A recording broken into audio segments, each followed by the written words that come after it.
Bonjour et bienvenue à tous dans cette nouvelle vidéo. On se retrouve aujourd'hui pour la deuxième partie, un exercice pratique. On va voir comment calculer et vérifier une section d'un poteau en béton armé en 5 étapes clés, très rapidement. Vous allez voir que c'est très rapide. Pour les données essentielles pour le calcul, nous aurons besoin de la section du poteau. Nous avons un poteau rectangulaire de section A fois B avec A est égal 25 cm. Une hauteur libre L0 est égal 3 mètres avec la longueur de flambement est égal 0,7 multiplié par L0 est égal 2,1 mètres. Avec une charge G permanente de 40 tonnes et une charge d'exploitation de 20 tonnes. Pour la combinaison la plus défavorable selon le PAEL aux états limites ultimes, N est égal 1,35 multiplié par les charges permanentes plus 1,5 multiplié par les charges d'exploitation est égal à 84 tonnes. Pour les matériaux, on va utiliser un béton de classe C2530 avec une résistance caractéristique à la compression FC28 est égal à 25 MPa et le coefficient gamma B et le coefficient de sécurité 1,5.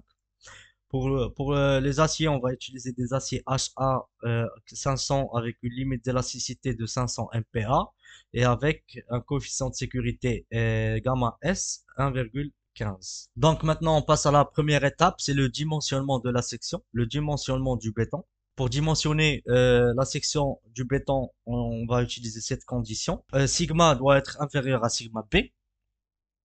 Sigma B est égal 120 kg par centimètre carré et sigma, c'est la contrainte dans le poteau, est égal N sur S. N, l'effort agissant ultime et S, c'est la surface du poteau. Donc à partir de cette condition, on peut calculer la surface. La surface est égale N sur sigma B, donc 84 000 kg sur 120 kg par centimètre carré. Ça nous donne 700 cm carrés. Donc la surface du poteau ou bien la section du poteau doit être égale ou supérieure à 700 cm carrés.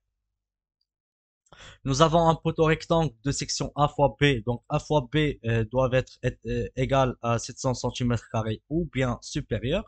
Donc B est égal à 700 sur 25, 25 A, 25 cm. Donc B est égal 28 cm. On prend B est égal 30 cm. Donc nous aurons un poteau de 25 sur 30 avec une surface de 700 cm².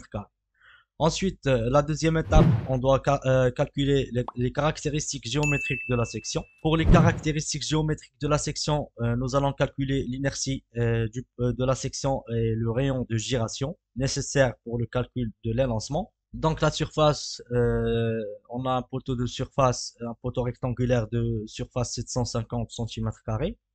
L'inertie maximum est égale à A multiplié par B puissance 3 sur 12 et l'inertie minimum est égale à B multiplié par A puissance 3 sur 12. Donc l'inertie maximum, après le calcul, ça nous donne 56 250 cm puissance 4 et l'inertie minimum 39 062 cm puissance 4. Pour le rayon de giration maximum est égal à la racine carrée de I sur S. I, le rayon de I, l'inertie de la section qu'on vient de calculer, et S, la surface du poteau. Donc le rayon de giration maximum est égal à 8,66 cm et l'inertie minimum est égale à 7,21 cm. Alors maintenant, on passe à la troisième étape, l'élancement. L'élancement minimum est égal LF, la longueur de flambement sur le rayon de giration maximum et l'élancement maximum est égal à la longueur de flambement sur l'inertie minimum. D'accord. Une petite remarque très importante. Ici, il est préférable de toujours utiliser l'inertie minimum parce que quand on va utiliser l'inertie minimum, nous aurons l'élancement maximum et si l'élancement maximum est vérifié, donc l'élancement minimum est également vérifié. Voici pourquoi il faut utiliser l'inertie minimum.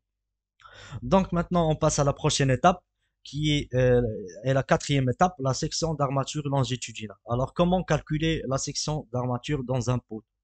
Nous avons ici les données essentielles pour le calcul. On va utiliser le lancement maximum comme je viens de l'expliquer, 29,1. 29,1 se trouve entre 0 et 50, donc alpha est égal à 0,85 divisé par 1 plus 0,2 multiplié par 29,1 sur 35 au carré.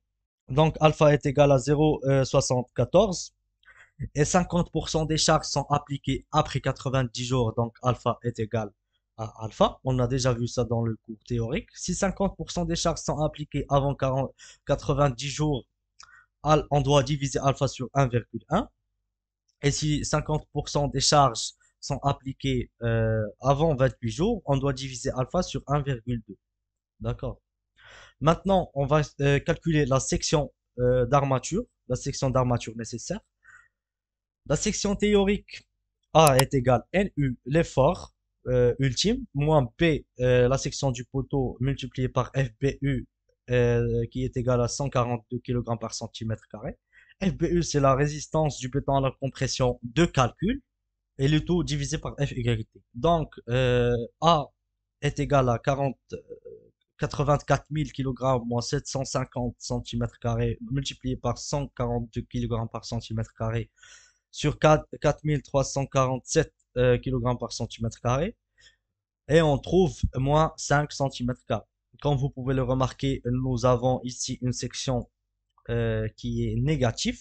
Je vais revenir sur ça plus tard. Donc maintenant, on va calculer la section réelle, la section qui doit être réalisée dans le poteau. A doit être supérieur à NU sur alpha. Alpha, on vient de le calculer ici. Moins BR, la section réduite du poteau, c'est-à-dire moins 1 cm de chaque côté. Multiplié par FC28. FC28, c'est la résistance caractéristique du béton à la compression. Sur 0,9 multiplié par gamma B et le tout multiplié par gamma S sur FE.